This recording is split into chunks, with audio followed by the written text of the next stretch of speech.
Testing. 1, 2, 3, 4.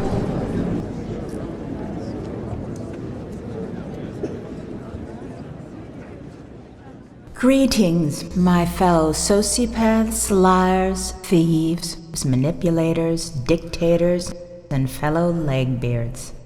I'm delighted you chose me, a hardened professional troll with a distinguished record of mischief, malicious behavior, and harassment, to speak to you today about cyberviolence.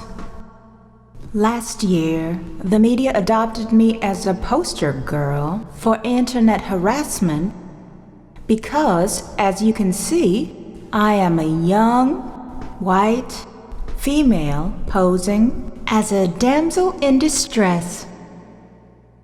I was relevant for only a few days in 2014, but I've managed to stay relevant by retelling my unverified stories over and over again to an incompetent and love-struck international press. Today, I want to talk about one of the most insidious forms of cyberviolence, and that is damsel criticism. Sometimes it's fair, sometimes it's ugly, but it is still criticism, and it's always wrong.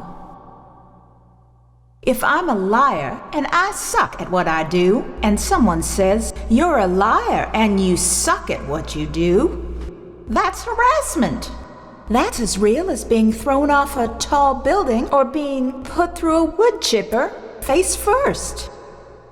This form of cyberviolence is the pea in the mattress that I and other damsels sleep on each night. I've been accused of pocketing cash for game jams that never materialized, pretending to be mugged, and administering fake charities with donations that go straight to my personal PayPal account. Well, the truth hurts, and I'm here today to ask the UN for immunity from the truth. People don't realize how much work it is to maintain a lie. All of us here put in long hours maintaining the frail narratives that keep us in the spotlight. All it takes is a well-aimed emoticon or sarcastic tweet, and it can all come tumbling down. It's not just me. There's a world of hurt out there on Twitter, Facebook, and Storify. Hurt feelings are reaching epidemic proportions in the other kin communities. These poor souls used a public forum to complain and agitate, and they had every expectation of privacy, flattering responses, and likes. But what did they get for calling for the genocide of all men and a feminist theocracy? Criticism. Cyberviolence perpetrators can hide behind as many as 7 proxies as they launch tweets across the Pinterest-Tumblr border, making it impossible to tell whether the perpetrator was a man, a young man, an old man, or a demonic spirit in the shape of a man. Cyberviolence in the form of criticism is not to be taken lightly. At my own online triage facility, we treat incoming patients that have suffered grave tweets and some with near-fatal YouTube comments. Only a mandatory, worldwide terms of service will ensure that damsel criticism stops and our man-hating protocols are distributed safely. None of us are safe while rational people and fact-checkers roam freely. I ask you to keep me in mind the next time you're cutting a check. I have a great imagination and I am utterly ruthless. Damsels are here, and we are not going away. Today, before the United Nations, I'm invoking my damsel rights. I urge you to elevate damsel criticism to the level of other heinous male crimes, such as staring or talking to a woman without permission. With the power of the state, We can, once and for all, enshrine damsels with special rights and protections. Also, my vajayjay should be considered an international treasure.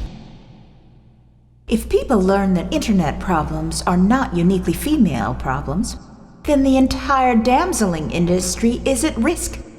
People reading mean tweets on television for laughs seriously harms our arguments that mean tweets are tantamount to physical violence.